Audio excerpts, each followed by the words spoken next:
on from that big picture view, let's look at the premium bill in the United States and around the world. As I said, the most technically advanced currency there is, the $100 bill. First of all, 60% of those bills are overseas. That's the first thing that's interesting. Most of it is kept by folks as a storehouse of value, because in so many countries, the banking system is non-functional, or they don't trust the banks.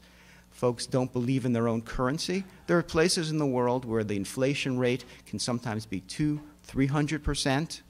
And if you hold your own currency as a storehouse, in 3–4 days, it could be worthless. Sometimes the rate of inflation is so high. So in countries like that, all they want are American bills. And the 100 and the 50 are storehouses of value. 60% of them are overseas at any one time. Constant demand. Why do we think that's a good thing? Number one, it demonstrates the strength of the American economy, our stability. And number two, it helps to stabilize other countries, because in general, economic instability is bad for the whole world. It leads to things like war, pestilence, etc. So we want to minimize instability, and one of the things that we do is to make sure that people can rely on American currency. So that is the $100 bill. Now let's zoom in on some of the security features there. Okay, if you have a $100 bill, and nobody does, so good, we have a relatively modestly wealthy organization here. It hasn't given that out. We've got a security ribbon, and that itself is the premium security feature out there. What that ribbon does is it contains thousands or actually millions of micro lenses, and these micro lenses provide motion. If you have a $100 bill, and if you don't have one, go out and get one at some point and have a whole evening of amusement. You turn it one way or the other, and what you have is $100. You'll see the $100 symbol. At the same time, what you'll see are bells. And it doesn't just change from one to the other. You've probably all seen that, where images change, and you can look at it from one perspective or another. They have a motion artifact, it's called, and the hundreds actually march across the bill in that ribbon, turning it either way. If you turn it side to side or up to down, it moves, it slides. Nothing like it in the world. It is incredibly technical, incredibly complicated. And so far, knock on wood all around, it has never been duplicated. We have not found one counterfeiter who can copy it. Some have put efforts into it and they come close. They can come out with a holographic image where you kind of sort of see that image, but no one has been able to duplicate that motion. So that is a fail-safe protection at this point. Ma'am? I've seen, when I've gone to the bank, I've noticed that they picked up the money and did something with the light there. Is that what they're looking for? Well, that's actually another security feature.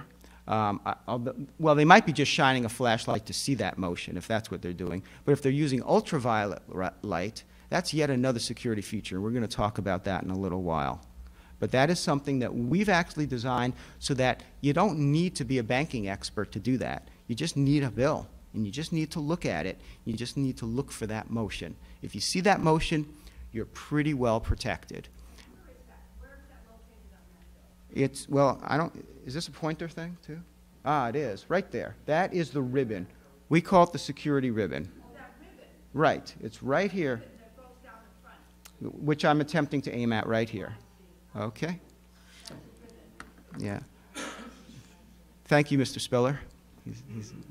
He's my unpaid assistant. I bring him wherever I can. That security ribbon is your best guarantee. It's incredibly expensive. $100 bill, just to give you some idea, is about 10 times as expensive as a single dollar bill to actually make. But it's worth the investment given how much more valuable it is, and because of all those socioeconomic things that I just mentioned. We put a lot of money into protecting it. Okay? So, that's the security ribbon. But folks, hold on. That's not all. We've got the bell and the inkwell. Now what is that? And here we go, right there. You see that inkwell there? There's a Liberty Bell in that inkwell, but sometimes there isn't, depending on your angle. You can see that bell appear and disappear. Again, no scanner is going to be able to replicate that. No photocopier can copy that. It's just not going to happen at this point. Now, if you have a printing operation, you could try to do that, but that's very, very sophisticated printing, and it requires an enormous investment in ink. What we have typically found, if you're interested in what high-quality counterfeiters do, if you want to call it that, is they try to concentrate on making one or two security features that look really, really good, and they hope that that's enough to pass the bill, because for them to copy everything would be very, very difficult. So the bell changes, as you can see, from copper to green. It changes color and appears, disappears. All right. Now, the watermark. That's another reason why people sometimes hold currency up, because everything above that $1 and $2 bill always has a watermark. And you guys know watermarks from just general fine stationery. The watermark typically is a copy of whoever's portrait is on that bill. That's typical. Certainly here it would be Ben Franklin for the $100 bill. You hold it up to the light on either side, and you see that watermark there. All of the other family of notes, they all have a watermark too. Now, here's an interesting tidbit. All of them have a portrait except the 5. Why don't they have a portrait of Abe Lincoln? Is it an anti-Lincoln conspiracy? The answer is no. The answer is the counterfeiters, ever resourceful, at some point developed a scheme where they would take actual U.S. currency, like a $1 bill, and bleach it. And then they would print a high denomination bill on that. Why? Because, as I said, nothing feels like money. So at least then they were starting with the right substrate. They would have the feel of money, and it would just slap on it $50 or $100.